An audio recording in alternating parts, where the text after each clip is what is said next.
Sean todos muy bienvenidos en esta noche, que el Señor les bendiga grandemente. Quiero darle la bienvenida a cada uno de ustedes aquí, los hermanos y hermanas presentes en este lugar. Estamos transmitiendo esta pequeña campaña que la hemos titulado Lo que todo adventista del séptimo día debe de conocer o debe saber acerca de una fecha histórica dentro del pueblo adventista, 1888. Quiero decirles que estamos transmitiendo en vivo desde nuestros estudios aquí en la hermosa ciudad del Estado del Sol, Tampa, Florida. Aquí en la Iglesia del Evangelio Eterno de Creyentes Adventistas del Séptimo Día. Le damos la bienvenida también a cada uno de nuestros hermanos que están en sintonía a través de nuestro canal en YouTube, El Fuerte Clamor. Recuerden, aquellos que todavía no conocen de nuestro canal, pues lo único que usted tiene que hacer es entrar a YouTube y colocar allí en la barra de búsqueda El Fuerte Clamor y buscar siempre el predicador de la silueta negra. Ese es nuestro canal. Les exhortamos a que se suscriban a nuestro canal tocando allí también la campanita para que así usted pueda recibir una notificación a su teléfono. Cada vez que se suba un tema nuevo, usted podrá saberlo. Así que nos da mucha alegría poder también darle la bienvenida a nuestros queridos hermanos y hermanas que están en sintonía con nosotros, donde quiera que se encuentren en estos momentos, en cualquier lugar de este extenso territorio de Norteamérica, en cualquier estado o en cualquier país de Centro, Suramérica o el Caribe, o tal vez en Europa o en tierras distantes como Asia u otros países más. Le damos la bienvenida. Quiero decirles por anticipado, queridos hermanos, que dentro del adventismo hay muy poco conocimiento en cuanto a este tema que vamos a ir tratando durante toda esta semana.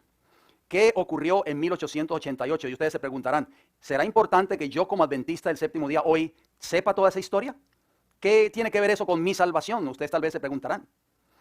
Vamos a ir desarrollando estos temas. Quiero decirles por anticipado que vamos a leer mucha historia adventista. Por eso lo hemos de presentar aquí en la pantalla para que así ustedes también tengan la dicha de ir leyendo cada una de estas citas. Hay mucha información, hay muchas fuentes donde este servidor se tomó el tiempo para consultar y escudriñar muchos libros de historia adventista, porque desafortunadamente este mensaje en específico, 1888, no se habla en las iglesias del pueblo profeso de Dios. Parece que se ha olvidado y es una fecha tan importante como lo fue la fecha histórica de 1844, que todo adventista del séptimo día debe de saber qué ocurrió el 22 de octubre de 1844. Bien, en esta hora vamos entonces a comenzar nuestro estudio para que ustedes puedan entender. Hoy vamos a sentar una base, por eso vamos a hablar de la parte número 1, porque necesitamos sentar una base para así entender lo que ocurrió durante ese congreso de la Iglesia Adventista llevado a cabo o que tomó lugar en Minneapolis, en el estado de Minnesota, en 1888. Ustedes pueden ver allí una foto en pantalla. Esa es la foto de que se tomó prácticamente, una foto histórica adventista, donde tomó lugar el congreso de Minneapolis en aquel entonces. Y hemos titulado esta serie, Lo que todo adventista del séptimo día debe saber sobre 1888. Y el tema de hoy lleva como título El fuerte pregón en una forma inesperada. Nosotros hemos escuchado mucho acerca de ese título, el fuerte pregón o el fuerte clamor. Todos los adventistas conocen esa expresión. Expresiones como el mensaje de los tres ángeles, expresiones como el fuerte pregón o el fuerte clamor, expresiones como la lluvia tardía, son tópicos que nosotros conocemos. Y bien, vamos a ver entonces qué nos trae este estudio de hoy. Vamos a ver qué luz arroja y durante todos estos días les exhorto de que traten de venir porque va a ser una semana muy interesante. Vamos a abordar temas muy importantes que verdaderamente nos van a ayudar a entender mucha de nuestra historia. Hay un refrán por ahí que ustedes conocen que dice que el que no conoce su historia o el que no conoce la historia está condenado ¿a qué? A repetirla. Y es por eso que nosotros como adventistas del séptimo día debemos de conocer nuestra historia para no cometer el error de volverla a repetir. Bien, vamos a abrir entonces con un texto bíblico que se encuentra en Apocalipsis capítulo 18 y el versículo 1, que está relacionado con este tema de hoy. Dice, después de esto vi a otro ángel descender del cielo con gran poder y la tierra, dice la tierra, fue alumbrada ¿con qué? Con su gloria. Apocalipsis 18, 1. Este es el mensaje del cuarto ángel. Todos nosotros conocemos también ese mensaje tan importante, ese fuerte pregón que se dará en el tiempo del fin. ¿Va a qué? Va a alumbrar toda la tierra con la gloria de Dios. Ahí ustedes ven esa foto que dice Minneapolis, Minnesota, octubre de 1888. Interesante porque la fecha de 1844 fue en octubre y esta fecha de 1888 también fue en octubre. Muy importante. Bien, vamos a empezar a hacer un poco de historia para aquellos que quizás nunca han escuchado qué ocurrió en esa sesión de la Conferencia General de la Iglesia Adventista en ese entonces. Bien, la sesión de la Conferencia General de Minneapolis de 1888 fue una reunión de la Conferencia General de la Iglesia Adventista del Séptimo Día celebrada en Minneapolis, Minnesota en octubre de 1888. Se considera un evento histórico en la historia de la Iglesia Adventista del Séptimo Día.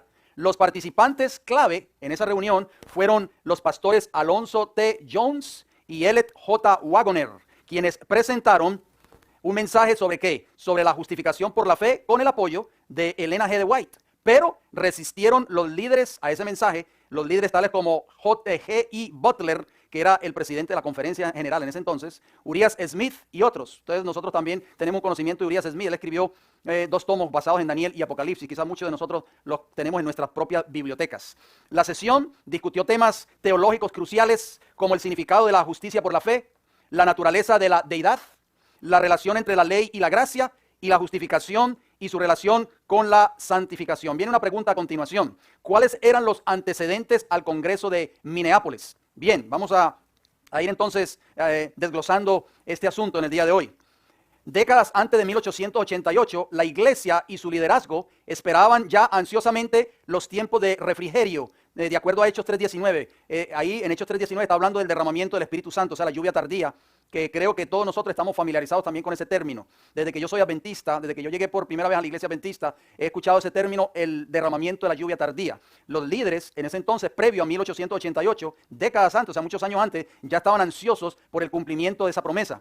El derramamiento de esa tan anhelada lluvia tardía. Esa era hace un siglo una expectación acariciada entre nosotros, tanto como lo fue la venida del Mesías para los judíos del tiempo de Juan el Bautista.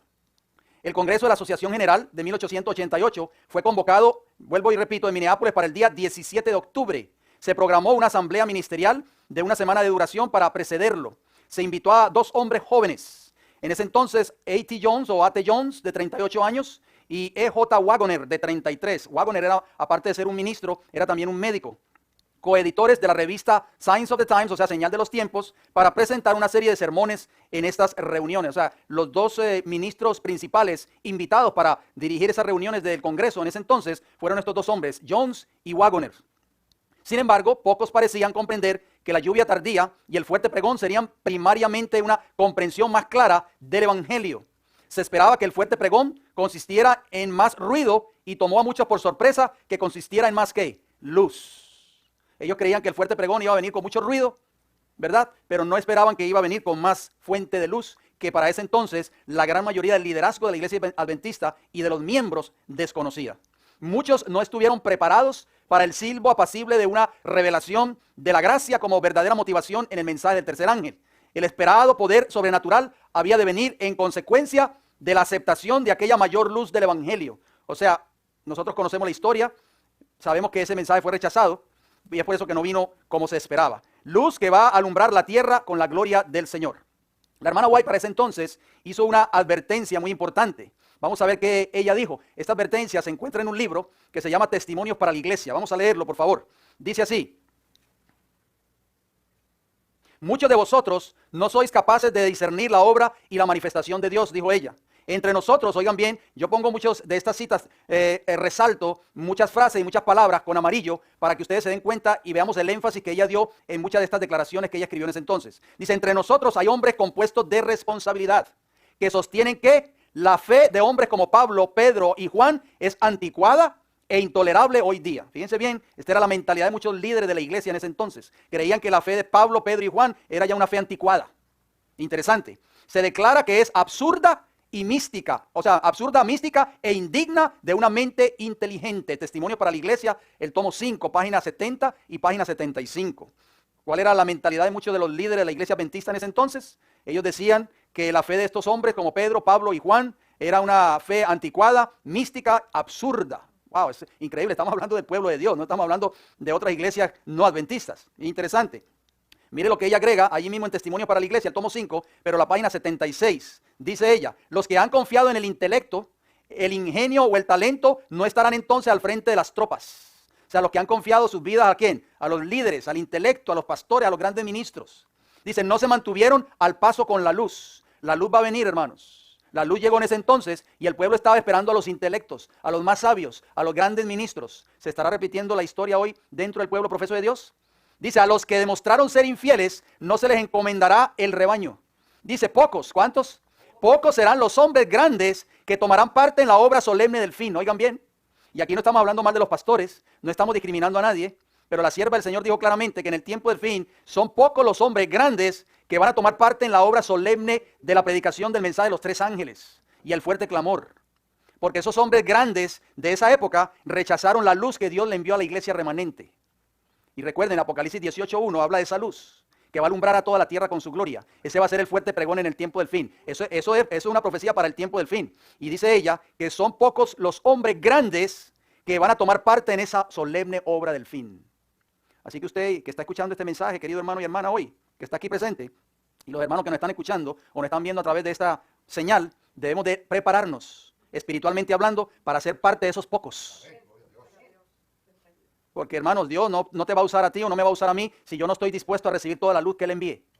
Si yo la rechazo o si yo rechazo parte de esa luz, el Señor me va a poner a un lado y dice, no te necesito, voy a buscar a otros que sí quieren a hacer esa obra. Así como Él hizo con la nación judía, todos esos hombres grandes del Sanedrín judaico, Anás, Caifás y todos esos sacerdotes, escribas y fariseos, Jesús le dijo, no, yo no lo necesito a usted, yo voy a buscar hombres más humildes, pescadores, hombres indoctos, y ellos son los que van a sacudir al mundo con el evangelio.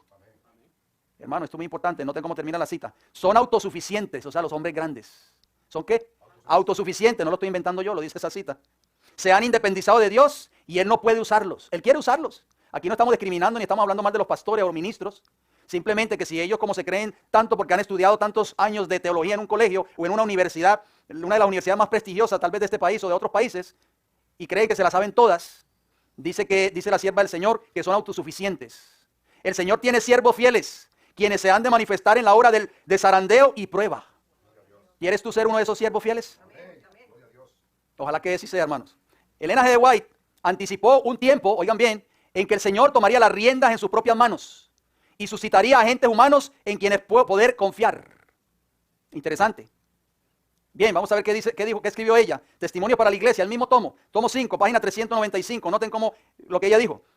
Cuando tengamos hombres tan consagrados como Elías, poseedores de la fe que él poseía, veremos que Dios se nos revelará como se manifestó a los santos hombres de antaño. ¿Ustedes quieren que Dios se manifieste aquí en esta iglesia? Tenemos que consagrar nuestras vidas a Jesús, así como lo hizo Elías. Cuando tengamos hombres que, aunque reconociendo sus deficiencias, intercedan ante Dios con fe ferviente como Jacob, veremos los mismos resultados. Gloria a Dios por eso, ¿verdad? Testimonio para la iglesia, tomo 5, página 395. ¿Qué esperas tú para consagrar tu vida al Señor? Recuerda, el Señor no depende de ti o de mí, nosotros dependemos del Señor. Y si nosotros no queremos hacer la obra del Señor, si no queremos consagrarnos a Él, el Señor simplemente dice, no, yo voy a levantar otros. Así como le dijo Juan el Bautista a los judíos que llegaban a su bautismo. ¿Qué les decía? Aún de estas piedras, Dios puede levantar hijos de Abraham. Ahí ustedes pueden ver foto en pantalla. Esa foto que ustedes ven ahí, ese señor se llama George E. Butler. Era el presidente de la Asociación General de la Iglesia Adventista del Séptimo Día durante el Congreso de 1888. Ese era el presidente de la Conferencia General en ese entonces, Butler. También tenemos un pastor muy reconocido dentro del ámbito adventista, escritor, autor de varios libros, Stephen N. Haskell, pastor y autor de la Iglesia Adventista del Séptimo Día. ¿Por qué yo traigo a colación estos dos personajes? Bien, vamos a ver qué dijo la hermana White en cuanto al primer personaje que acabamos de mencionar, de Butler. El presidente de la Asociación General, cuando ustedes vean un pequeño asterisco en la parte de arriba, en la mano izquierda, para así poder, los hermanos que nos están viendo a través de esta presentación, puedan darse cuenta, diferenciar entre la cita del Espíritu de Profecía y unas notas que yo voy poniendo ahí para que ustedes puedan entender lo que yo quiero decirles en esta noche. Esto que estamos leyendo aquí es una nota, o sea, son mis notas personales, porque aparece un asterisco. Cuando usted vea comillas, entre comillas, ya es una cita de la sierva del Señor. El presidente de la Asociación General, G. E. Butler, fue advertido en 1885 de forma específica en estos términos. Ahí sí abre comillas, ¿ve? Ahí sí ya viene la cita de la hermana White. ¿Qué le dijo ella, el presidente de la Asociación General, en 1885? Le hizo una advertencia. A menos que los que puedan ayudar así aparece en la cita, no dice el nombre del lugar o de la iglesia, despierten y comprendan cuál es su deber, no reconocerán la obra de Dios cuando se oiga el fuerte clamor del tercer ángel. Interesante. Bien. O sea, cuando resplandezca la luz para iluminar la tierra, en lugar de venir en ayuda del Señor, desearán frenar la obra para que se conforme a sus propias ideas estrechas. Permítame decirle que el Señor actuará en esa etapa final de la obra en una forma muy diferente de la acostumbrada, contraria a todos los planes humanos. Mire lo que dijo ella en Testimonios para los Ministros, página 300. Escuchen bien. Habrá entre nosotros personas que siempre querrán controlar la obra de Dios y dictar hasta los movimientos que deberán hacerse cuando la obra avance bajo la dirección de ese ángel que se une al tercero para dar el mensaje que ha de ser comunicado ¿a quién? al mundo. Dice ella que habrán hombres que van a querer, ¿qué? Controlar la obra de Dios y dictar hasta los movimientos que tienen que hacer. ¿Usted va a esperar por los hombres para que los hombres le digan qué usted debe predicar y qué no debe predicar, cuándo debe predicarlo y cuándo no debe predicarlo? No. Dice, Dios empleará formas y medios que nos permitirán ver que Él está tomando las riendas en sus propias manos. Los obreros se sorprenderán por los medios sencillos que utilizará el Señor para realizar y perfeccionar su obra en justicia. O sea que Dios va a usar los medios más sencillos, queridos hermanos, para terminar esta obra en el tiempo del fin. Por eso, como leíamos en la cita anterior, que no va a usar muchos hombres grandes, porque son ¿qué? Autosuficientes. Va a usar hombres y mujeres sencillos, hombres y mujeres que se consagren a Él, a su servicio, como Elías, como Jacob. Esta carta fue dirigida a Butler y a Haskell. Este último, oigan bien, Haskell escuchó la advertencia enviada por la mensajera del Señor y fue uno de los pocos que tuvieron el discernimiento para reconocer 3 años después lo que estaba sucediendo misteriosamente ante sus ojos. En el principio, tanto Butler como Haskell rechazaron el mensaje de 1888, pero 3 años después Haskell lo reconoció. Pero tal no fue el caso de Butler y muchos otros. En 1888, el Señor se vería obligado a pasar por alto, oigan bien, a pastores experimentados y emplear en su lugar a gentes más jóvenes y de menor renombre. Esto está en Obreros Evangélicos, en la edición en inglés, yo lo traduje, edición antigua, página 126. Dice, el Señor a menudo trabaja donde menos lo esperamos. Nos sorprende al revelar su poder a través de instrumentos de su propia elección, mientras pasa por alto los hombres a quienes hemos visto como aquellos por los cuales debería venir la luz. No, el pastor fulano de tal que sabe tanto y tiene tantos títulos de teología, él tiene que venir, por él tiene que venir la luz. Dice, sigue diciendo la cita, muchos rechazarán los mismos mensajes que Dios envía a su pueblo si estos hermanos dirigentes no los aceptan. Qué interesante, la mayoría, hermanos, tristemente, van a rechazar los mensajes que Dios envía a su iglesia porque los dirigentes que los han recibido los han rechazado. Incluso si todos nuestros hombres dirigentes rechazaran la luz y la verdad, esa puerta seguirá abierta. El Señor levantará hombres que darán al pueblo el mensaje para este tiempo. Alabado sea el Señor. Obreros Evangélicos, Gospel Workers, página 126. Otra vez, la mensajera del Señor en 1882, todo esto es previo a 1888, escribió lo siguiente, escuchen bien qué dijo. Elías sacó a Eliseo de detrás del arado y colocó sobre él su manto de consagración. ¿Quién era Eliseo? Un labrador, un campesino. ¿A qué universidad fue Eliseo? ¿Cuántos títulos de teología tenía Eliseo? El llamado para hacer esta grande y solemne obra se hizo a hombres eruditos y de elevada posición. Si estos no hubieran tenido una opinión tan elevada de sí mismos y hubieran confiado completamente en el Señor, Él los hubiera honrado, permitiéndole llevar su estandarte triunfantemente hasta la victoria. Mire qué interesante. ¿Pero qué sucedió? Pero se separaron de Dios, se dieron a la influencia del mundo y el Señor los rechazó. Hombres grandes, hombres eruditos. Dios ha de llevar a cabo una obra en nuestros días que muy pocos anticipan. Levantará y exaltará en nuestro medio a aquellos que son enseñados, ¿por quién? Por la unción de su espíritu, en vez de por la enseñanza de las instituciones científicas del mundo.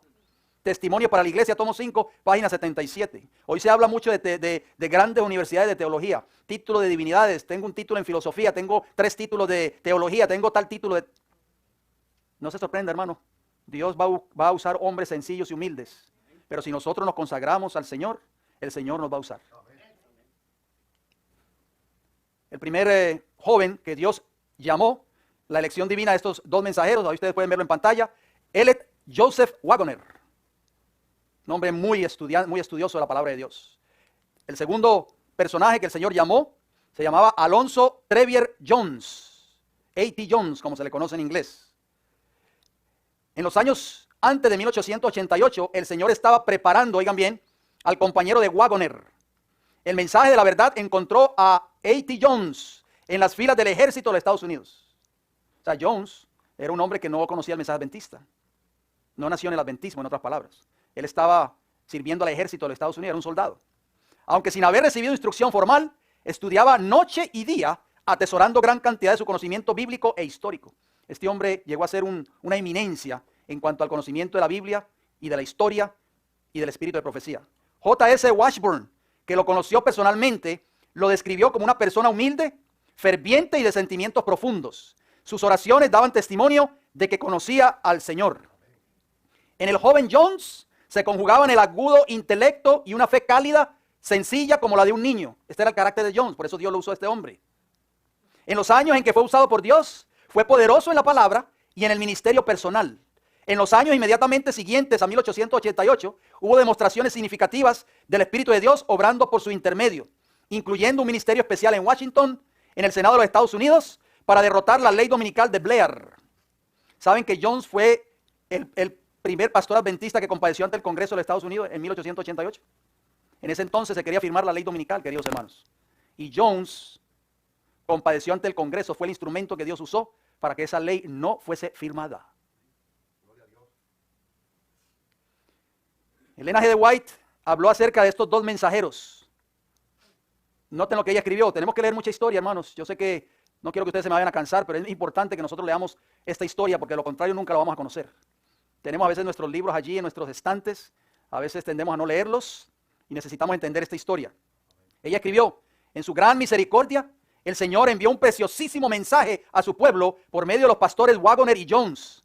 Este mensaje tenía que presentar en forma más destacada ante el mundo el sublime Salvador, el sacrificio por los pecados del mundo entero. Presentaba, ¿qué cosa? La justificación por la fe en el garante. Eso que ustedes ven ahí entre corchetes, yo se lo agrego para que ustedes sepan lo que significa garante. O sea, persona que da garantía o se hace responsable de otra. O sea, la justificación por la fe en el garante. Invitaba a la gente a recibir, ¿qué cosa? La justicia de Cristo, que se manifiesta en la obediencia a ¿cuántos mandamientos? A todos los mandamientos de Dios. Esa es la verdadera justificación por la fe. Dios dio a sus mensajeros, o sea, Wagoner y Jones, precisamente lo que nuestro pueblo necesitaba. Testimonio para los ministros, página 91, 92 y 95, lo que aparece en corchetes, yo lo agregué para darle énfasis a la declaración. Noten lo que ella escribió en Review and Herald, 18 de marzo de 1890, 2 años después de 1888. Durante 8 años, oigan bien, después de 1888, Elena G. de White se refirió frecuentemente a esos dos jóvenes como a los mensajeros del Señor, apoyándolos con palabras que a nadie más dedicó. Hay entre 200 y 300 declaraciones entusiastas de parte de ella. En 1890 ella escribió lo siguiente: imaginad que no hubiera existido el testimonio presentado en estos últimos 2 años, proclamando la justicia de Cristo. ¿A quién podríais señalar entonces como portador de luz especial para el pueblo? Dios, sigue diciendo ella, está presentando a mentes de hombres divinamente escogidos preciosas gemas de verdad apropiada para nuestro tiempo. Manuscrito 8A, 1888. En otras palabras, ella nos está diciendo de que el Señor escogió a hombres divinamente escogidos. Estos hombres se llamaron Wagoner y Jones. Note lo que ella escribió en esta carta. El mensaje que nos han dado A.T. Jones o A.T. Jones y E.J. Wagoner es el mensaje de Dios, ¿para quién? Para la iglesia de Laodicea. Carta S24, 1892. 4 años después de 1888. Ella siguió escribiendo acerca de estos dos hombres. Al oír por primera vez el mensaje de Wagoner, Elena G. de White percibió inmediatamente su verdadero significado. Era una revelación especial para la iglesia y para el mundo. Noten lo que ella escribió. Se me ha preguntado, o sea, ella, ¿qué piensa de esta luz que estos hombres están presentando? Porque ellos siguieron presentando ese mensaje aún después del Congreso. ¿Qué respondió la hermana White? Pues pienso que la he estado presentando en los últimos 45 años. Mire qué interesante.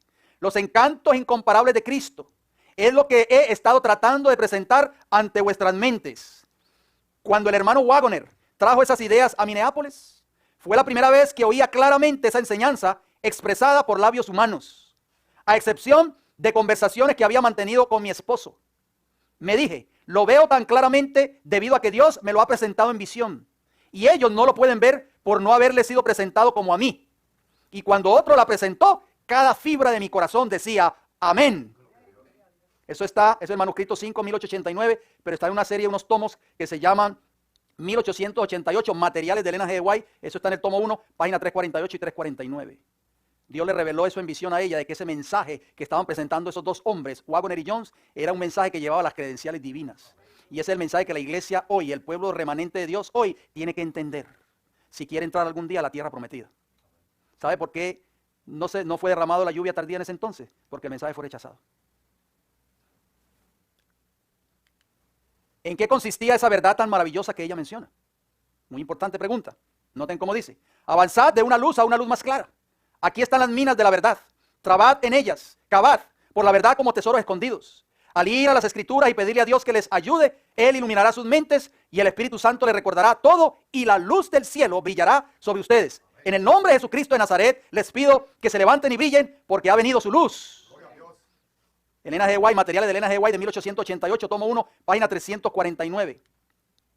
Ella pregunta, ¿cuál es la situación? Han dejado su primer amor. Por cuanto eres tibio, te vomitaré de mi boca, dijo ella. ¿Qué quiere decir él con eso? ¿Por qué, si las personas tienen gran luz y conocimiento, y sin embargo no se esfuerzan por dar esa luz y evidencia al mundo en sus obras, que son principios vivientes que presentarán al mundo, Cristo es deshonrado y se disgusta tanto con ellos que no llevará sus nombres en su boca para presentarlos al Padre? Materiales de Elena G. White, 1888, tomo 1, página 346. Fíjense bien lo que la sierva del Señor está diciendo aquí en esta cita, hermano. Tenemos que entender lo que estamos leyendo. No seamos como lo que le dijo Felipe el eunuco, que le dijo, ¿entiende lo que lees? Y dice, ¿cómo lo voy a entender si nadie me lo explica? Bueno, para eso esta semana, para que usted entienda y podamos explicar lo que estamos leyendo. Ella está diciendo ahí claramente, está hablando de la luz del Evangelio, contenida en el mensaje de la justificación por la fe. Ese mensaje, hermano, no es una teoría. Ese mensaje tiene que hacer un cambio en tu vida. Dice que son principios vivientes que se van a presentar al mundo. Cristo es deshonrado, dice ahí, y se disgusta tanto con ellos que no llevará sus nombres a su boca para presentarlo al Padre. Por eso dice el mensaje de la Odisea, te voy a vomitar de mi boca. ¿Por qué? Porque ese mensaje, hermanos, no lo estamos viviendo nosotros tal vez hoy en nuestras vidas, porque el mundo allá afuera no ve la diferencia entre si nosotros somos cristianos o no lo somos. No reflejamos a Cristo en nuestras vidas. El mundo allá afuera, que está en rebelión, que está en pecado, tiene que ver en nosotros personas transformadas por el poder del Evangelio. Diferente, este hombre es diferente, este hombre habla diferente, este hombre me trata diferente, este hombre es diferente en todo el sentido de la palabra. Es provocado, no se enoja, no dice malas palabras, me trata siempre con respeto, con cariño, con amabilidad. Hermano, yo recibo mensajes de texto de hermanos de iglesia. No es crítica. Es simplemente que nosotros tenemos que aprender a reflejar el carácter de Cristo, ser amables, ser corteses. Recibo mensajes, oiga, usted tiene la dirección de fulano de tal, ni buenos días, ni cómo está, hermano, hola, ¿cómo está? Dios te bendiga, nada.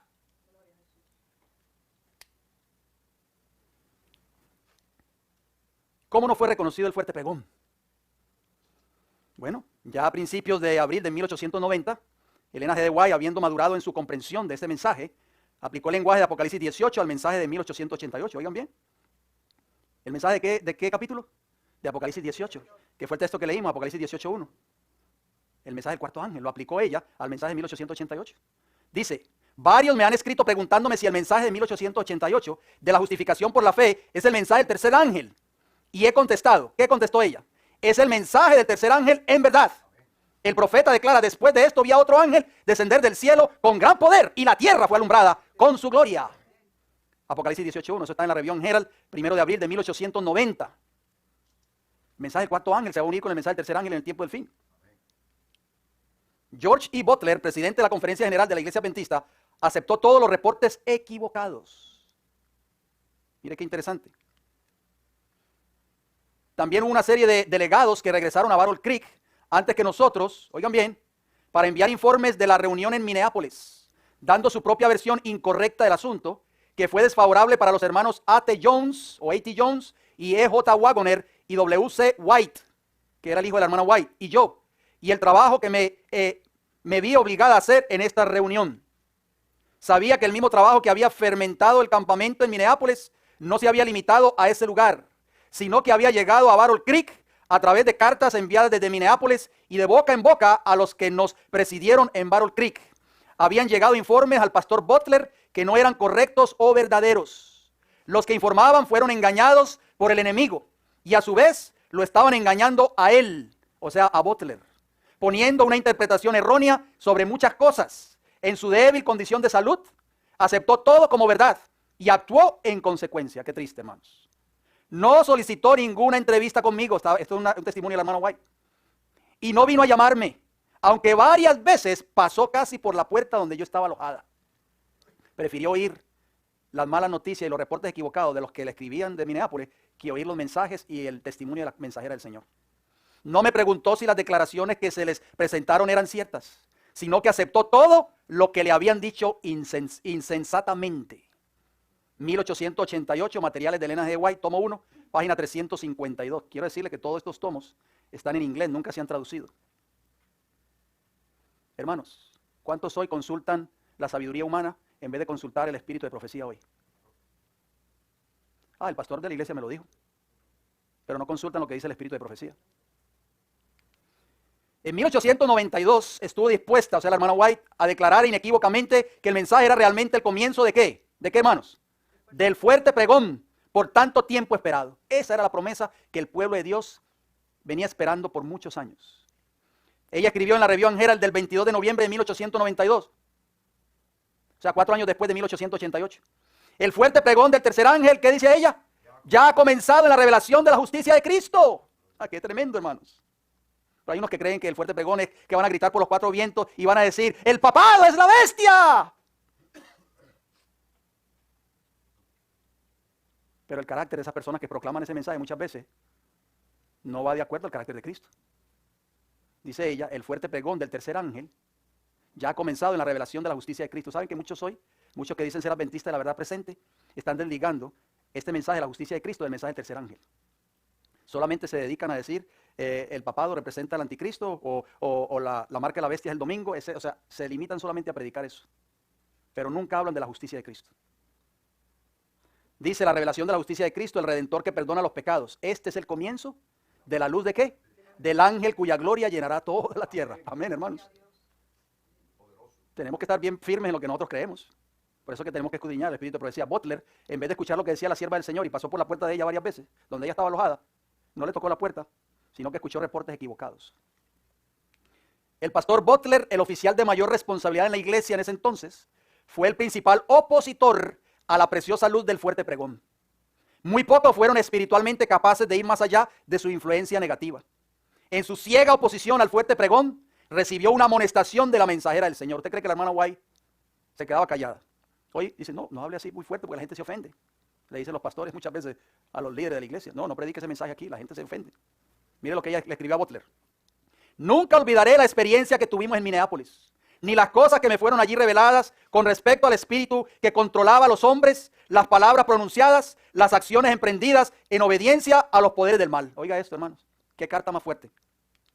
En la reunión fueron movidos por otro espíritu y no supieron que Dios había enviado a estos hombres jóvenes, o sea, Waggoner y Jones, para traerles un mensaje especial que trataron con ridículo y desprecio, no dándose cuenta de que las inteligencias celestiales los estaban observando. Sé que en ese tiempo se insultó al Espíritu de Dios. Wow, hermanos. Carta 24, 1892, dirigida a Butler. Vamos a hablar acerca del espíritu y carácter de oposición de muchos de los delegados en Minneapolis. Ustedes se van a sorprender, hermanos. ¿Cuál fue el espíritu de muchos de los delegados, pastores de renombre de la iglesia adventista en ese entonces? No eran simples miembros de la iglesia por allí, no. Mire lo que escribió. La sierva del Señor dice, me reuní con los hermanos en el tabernáculo. El tabernáculo era el nombre de la iglesia adventista en Battle Creek, en Michigan, la iglesia principal. Se le llamaba el tabernáculo. Allí fue donde se ofreció el servicio fúnebre cuando la sierva del Señor falleció en 1915. Dice, me reuní con los hermanos en el tabernáculo y allí sentí mi deber de contar una breve historia de la reunión y mi experiencia en Minneapolis. El curso que había seguido y por qué, y declaré claramente el espíritu que prevaleció en esa reunión. ¿Qué dijo ella? Declaré claramente. O sea, era una mujer que Dios le decía, habla, y ella hablaba, hermanos. Por eso es que nosotros, cuando tenemos un mensaje, tenemos que honrar al Señor, no al hombre. Tenemos un mensaje que dar, el Señor nos envía, dar ese mensaje, predícalo, proclámalo. Mire lo que ella les dijo. Les dije la posición que me vi obligada a tomar en esa reunión, que no estaba en armonía con mis hermanos. Y los esfuerzos que hice allí con algunos hermanos selectos para convencerlos de que no se estaba moviendo en el consejo de Dios. Que el Señor no aprobaría un espíritu tal como el que prevaleció en esa reunión. Dice que no estaba en armonía con muchos de sus hermanos. Les conté de la posición difícil en la que me colocaron, de permanecer sola y verme obligada a reprobar el espíritu equivocado que estaba controlando esa reunión. La sospecha y los celos, las malas suposiciones, mire lo que había en esa reunión. Había sospecha, celos, malas suposiciones, la resistencia del Espíritu de Dios que los atraía fueron más tras el orden en que los reformadores habían sido tratados. Fue el mismo orden en que la iglesia trató a la familia de mi padre y 8 de nosotros. O sea, ella está diciendo, ustedes saben que la hermana White antes de ser adventista el séptimo día, ella y su familia pertenecían a la iglesia metodista. Entonces ella está diciendo ahí, fue el mismo orden en que la iglesia trató a la familia de mi padre y 8 de nosotros. Toda la familia que vive en Portland, Maine, fuimos excluidos de la iglesia, o sea, la iglesia metodista, porque favorecimos el mensaje proclamado por Guillermo Miller. 1888, Elena G. White, Materiales, tomo 1, página 353. Ahora cae sobre mí una carga mayor, sigue diciendo ella. Desde este momento debo mirar solo a Dios, porque no me atrevo a confiar en ¿qué, hermanos? En la sabiduría de mis hermanos. Veo que no siempre toman a Dios por su consejero, sino que miran en gran medida a los hombres que han puesto delante de ellos en lugar de Dios. ¿Estará pasando esto hoy dentro del pueblo de Dios? Después de la reunión en Battle Creek, varios me dieron la mano y me dijeron, oigan bien, después de que ya terminó ese discurso ahí en el tabernáculo en Battle Creek, varios se le acercaron y le dieron la mano y le dijeron, me alegro de estar aquí, o sea, me alegro de estar en esta reunión. Me siento completamente aliviado. Muchos informes nos llegaron desde Minneapolis y nos informaron los que llegaron aquí antes de que usted viniera, hermana White, de las posiciones que tomó la hermana White y lo que había dicho en la conferencia, que realmente pensamos que la hermana White debe ser una mujer cambiada, pero me siento feliz. ¿Y qué más? Y agradecido de poder estar en esta reunión y escuchar de sus propios labios la verdad del asunto. Que la hermana White no haya cambiado, que su testimonio no haya cambiado su carácter. Reconocemos que el Espíritu del Señor habla a través de la hermana White, como hasta ahora. Alabado sea el Señor. De 1888, materiales de Elena G. White, tomo 1, páginas 354 y 355. Pero noten cómo sigue diciendo. Pero pasaron los días y no llegó ninguna invitación para que el pastor Jones presentara a la gran iglesia en Battle Creek el mensaje que le había dado Dios. Había tanto prejuicio en la mente de la mayoría de los líderes adventistas en ese entonces que Jones quedó en el anonimato, en otras palabras. Mandé llamar a los ancianos de la iglesia, dice ella, y les pregunté de nuevo si estaban planeando darle al pastor Jones la oportunidad de hablarle a la gente. Mire la respuesta que recibió la hermana White de los líderes en ese entonces, o de los ancianos. La respuesta fue, he consultado al hermano Smith, o sea, Urias Smith, que se opuso también a ese mensaje en ese entonces, y él ha decidido que no sería lo mejor preguntarle a Jones, porque tomó posiciones fuertes y llevó el tema de la reforma nacional demasiado lejos. 1888, Elena G. White, materiales, tomo 1, página 356. Entonces, ¿qué dijo ella? Entonces sentí que mi espíritu se agitaba dentro de mí y les di un testimonio muy claro a estos hermanos. Les conté un poco de cómo se habían llevado los asuntos en Minneapolis y les declaré la posición que yo había tomado, que el farisaísmo había estado trabajando como la levadura en el campamento aquí en Battle Creek y que en las iglesias adventistas del séptimo día se vieron afectadas, pero el Señor me había dado ¿qué? Un mensaje y con la pluma y la voz trabajaría hasta que esta levadura fuera expulsada y se introdujera una nueva levadura que era la gracia de Cristo. Se habían contaminado todas las iglesias prácticamente con esa levadura de aquellos que rechazaron el mensaje de 1888.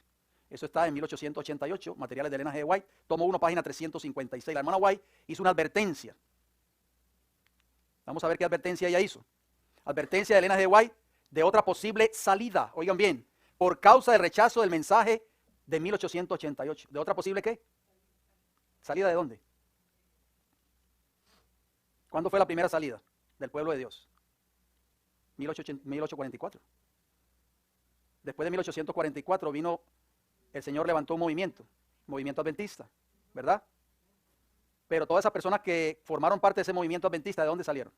De las iglesias que rechazaron el mensaje del primer ángel, constituidas por las iglesias de Babilonia. Y la hermana White, fíjense bien, queridos hermanos, quizá usted nunca ha escuchado esto. La hermana White hizo una advertencia de otra posible salida. Oigan bien lo que ella escribió. Me confirmaron en todo lo que había declarado en Minneapolis que una reforma debe ir a todas las iglesias. Se deben hacer reformas, oigan bien, ya que la debilidad espiritual y la ceguera estaban sobre el pueblo que había sido bendecido con gran luz y preciosas oportunidades y privilegios. ¿Cuál era ese pueblo? La iglesia adventista del séptimo día. ¿Cómo estaba viendo ella ese pueblo en ese entonces? Era un pueblo débil y ciego espiritualmente. Sigue diciendo, como reformadores habían salido de las iglesias denominacionales, pero ahora actúan en una parte similar a la que actuaron las iglesias. Esperábamos, dijo ella, de que no habría necesidad de otra salida. Si bien nos esforzaremos por mantener la unidad del espíritu en los lazos de la paz, no dejaremos de protestar contra el fanatismo con la pluma o la voz. Ella previó de que podría haber otra salida, hermanos. ¿Por qué? Por el rechazo a este mensaje. Si la iglesia que Dios levantó rechaza este mensaje para el tiempo del fin, durante esta semana vamos a ver cuál es el mensaje que Dios tiene para este tiempo del fin. Queridos hermanos, entonces la hermana White previó de que podría haber otra salida. Vemos a un pueblo a quien Dios ha bendecido con luz avanzada y conocimiento. Y el pueblo así favorecido, pregunta ella, ¿se volverá vano de su inteligencia, orgulloso de su conocimiento? Los hombres que deberían estar más estrechamente relacionados con Dios pensarán que es mejor confiar en su propia sabiduría que preguntar a Dios. Hay ministros, dice ella, que se sienten importantes a sí mismos, autosuficientes, demasiado sabios para buscar a Dios en oración y humildad con el arduo esfuerzo de buscar diariamente la Escritura para obtener mayor luz. Muchos, oigan bien, dijo ella, cerrarán sus oídos al mensaje que Dios les envía y abrirán sus oídos al engaño y a la delusión. 1888, materiales de Elena G. White, tomo 1, página 356 y 357. Nuestros hermanos se separan a sí mismos de Dios por el homenaje que ellos dan ¿a quién? A los seres humanos. ¿Dónde está puesta nuestra mirada, queridos hermanos? En los líderes. Pueden estimarse a sí mismos, pueden estimar a los demás y mirarse a sí mismos y a los demás con esa confianza que debería darse al Señor de Israel. El remedio para estas cosas es la creencia sincera de la verdad bíblica, tomando la declaración más clara de las Escrituras. Termino con esta declaración. Mire lo que ella escribió. Existe una gran necesidad para todos los que están en posiciones de confianza, o sea, de responsabilidad, que tienen una influencia sobre otras mentes. Presten atención a que en sus posiciones de confianza no demuestren ser agentes a través de los cuales el enemigo pueda trabajar. En la pérdida de las almas, si el hermano débil se pierde, la sangre de su alma será requerida de sus manos. Elena G. White, materiales de 1888, tomo 1, página 358. Oh, mis queridos hermanos, esto es una base para que nosotros entendamos lo que ocurrió en 1888. Y a medida que vamos estudiando durante esta semana, vamos a ir abarcando otros temas muy importantes. El Señor va a levantar en este tiempo del fin a hombres y mujeres que quieran consagrarse a Él. Hombres y mujeres que estén dispuestas a escuchar solo las órdenes de su capitán, Cristo Jesús. Hombres y mujeres que no tienen la vista puesta en los líderes humanos. Y no estamos diciendo con esto, queridos hermanos, que la autoridad del ministro de la iglesia no tiene valor, no. Simplemente, queridos hermanos, todo lo que está relacionado con el plan de la salvación, con el mensaje de salvación al mundo, con el evangelio eterno y con el mensaje que hay que predicar al mundo, esto no depende de la orden que va a venir de tu ministro o de tu pastor, sino de la orden que viene de nuestro pastor, que es Cristo Jesús. El Señor quiere levantar hombres y mujeres. Lamentablemente, Dios tenía un mensaje para su iglesia en ese entonces. El Espíritu de Dios iba a ser derramado sobre su iglesia, la lluvia tardía, pero por el rechazo a este mensaje, esa obra no se concretó. Nosotros podemos repetir la historia hoy como pueblo de Dios, antes de entrar a la Canaán celestial. Recuerden que esa lluvia tardía será derramada antes de que Cristo venga. Nosotros estamos aquí hoy en esta noche, nuestros hermanos y amigos que nos están sintonizando a través de este programa de hoy. El Señor te hace un llamado a ti, querido hermano, querida hermana, que me escuchas. Consagrar nuestras vidas a Él, estudiar diligentemente las Escrituras, conocer el mensaje que nosotros profesamos creer. No es simplemente decir yo soy adventista del séptimo día. Es conocer este mensaje, predicarlo al mundo y vivir la vida que Cristo vivió. Vamos a terminar con una palabra de oración. Aquellos que quieran acompañarme, vamos a ir de rodillas, por favor. Amante Dios y Padre Celestial, gracias, Señor, porque nos da la oportunidad hoy de conocer un poco de la historia de nuestra iglesia. Señor, queremos entender este mensaje. Queremos pedirle de todo corazón de que usted nos ayude a vivir ese mensaje en nuestras vidas. El verdadero mensaje de la justificación por la fe.